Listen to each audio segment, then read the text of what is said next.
Emotion নিয়ে তো পৃথিবীতে কোটি কোটি গল্প হয়েছে, বাট আমি তার ফ্যান এবং একটা সেলফি তুলতে পেরেছি।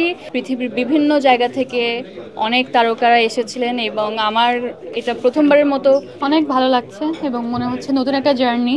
তবে আমি যেহেতু অভিনয় শিল্পী, আমি আগেও অভিনয় করতাম, এখনও অভিনয় করেছি, অভিনয়ই করতে চাই। অনুভূতিটা এটাই আলাদা যে এবার আসলে আমার কাজটা আমি বিগ স্ক্রিনে দেখব এবং এটাই ডিফারেন্স। তবে আগেও আমি ভালো গল্পের সাথে থাকতে চেয়েছিলাম সব সময় এবং প্রিয় মালতীর গল্পটাও আমাকে অনেক বেশি টাচ করেছে, সেই জন্যই এই গল্পের সাথে বা এই কাজের সাথে আমি জড়িত এবং অনেক অনেক আশাবাদী।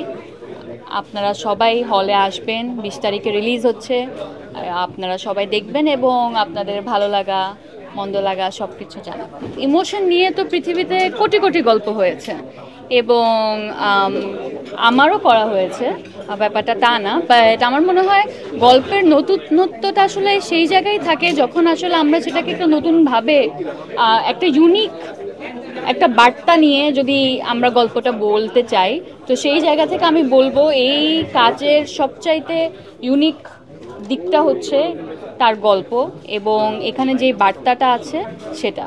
এবং আমার এখানে মনে হয়েছে মালতীর মাধ্যমে যেই ধরনের কথা বা যেই ধরনের বিষয়গুলো তুলে ধরার চেষ্টা করেছে রাইটার ডিরেক্টর, আমার মনে হয় এই ধরনের গল্পই হওয়া উচিত এবং এই ধরনের সিনেমা এই সময়ে এসে বলাটা খুবই জরুরি, কারণ আমরা অনেক পিছিয়ে গিয়েছি অ্যাকচুয়ালি। মানে এই ধরনের প্রবলেম বলেন বা এই ধরনের গল্প অনেক আগেই বলা উচিত ছিল, বাট সামহাও আমরা একটু দেরি করে এসেছি। বাট দেরি করা মানে যে এটা না যে কখনোই হবে না, ধরেন এটা এই তো হলো আর কি। দুবাইতে না, আমি সৌদি আরবে গিয়েছিলাম। আমি ওখানে আমার আরেকটি ফিল্ম সাবা নিয়ে অফিসিয়ালি অ্যাটেন্ড করেছিলাম। অফিসিয়াল কম্পিটিশনে ছিল সাবা এবং শুধু আমি না, পৃথিবীর বিভিন্ন জায়গা থেকে অনেক তারকারা এসেছিলেন এবং আমার এটা প্রথমবারের মতো সুযোগ হয়েছে তাদেরকে খুব কাছ থেকে দেখা এবং ইন্টারঅ্যাক্ট করা। তো এটা আমার একটা ডিফারেন্ট একটা জার্নি, ডিফারেন্ট একটা এক্সপিরিয়েন্স, যেটা আমি অনেক বেশি এনজয় করেছি। না, আমার মনে হয় আসলে কারোর সাথে যে ধরনের কথা হয় সেগুলো খুবই পার্সোনাল থাকা উচিত, এগুলোকে বারবার তুলে ধরাটা উচিত না।